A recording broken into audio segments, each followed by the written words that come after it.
ভিডিওটা দেখা মাত্রই সবাই লাইক কমেন্ট শেয়ার করে দেবেন। মাশাআল্লাহ মাশাআল্লাহ, দেখেন আমাদের নবীজির ঘরটা কত সুন্দর। সবাই ভিডিওটা দেখেন আর লাইক কমেন্ট শেয়ার করে দিয়ে যান।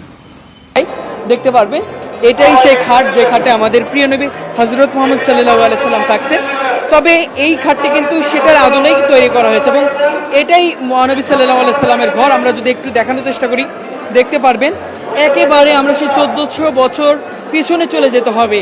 আমাদের একটু চোখ বুঝলেই কিন্তু আমরা অনুধাবন করতে পারছি যে এটাই সেই 1400 বছর আগের হযরত মুহাম্মদ সাল্লাল্লাহু আলাইহি সাল্লাম যে ঘরে থাকতেন, যেখানে নামাজ পড়াতেন, সমস্ত কিন্তু এখানে তুলে ধরা হয়েছে। আমরা এক নজর আপনাদেরকে দেখানোর চেষ্টা করব। আমি একটু দেখাই, দেখতে পারবেন এখানে লেখা রয়েছে নবীজি সাল্লাল্লাহু আলাইহি সাল্লামের ঘর ঠিক যেমনটি ছিলেন এমনটাই কিন্তু লেখা হয়েছে। আমি একটু সামনে যাব, মানে এত পরিমাণ মানুষ, উপচে পড়া ভিড়। আমরা এই ভিডিও থেকে বা এই দৃশ্য থেকে আমাদেরকে স্মরণ করিয়ে দিচ্ছে যে ইসলামের প্রতি মানুষের যে ভালোবাসা, ভালো লাগা এবং প্রেম, সেটা কিন্তু এখানে প্রকাশ পাচ্ছে। আমি যদি একটু দেখাই, আপনাদেরকে দেখানোর চেষ্টা করবো। এটা আমি আসলে বুঝতে পারছি না, আমি একটু জানতে চাচ্ছি।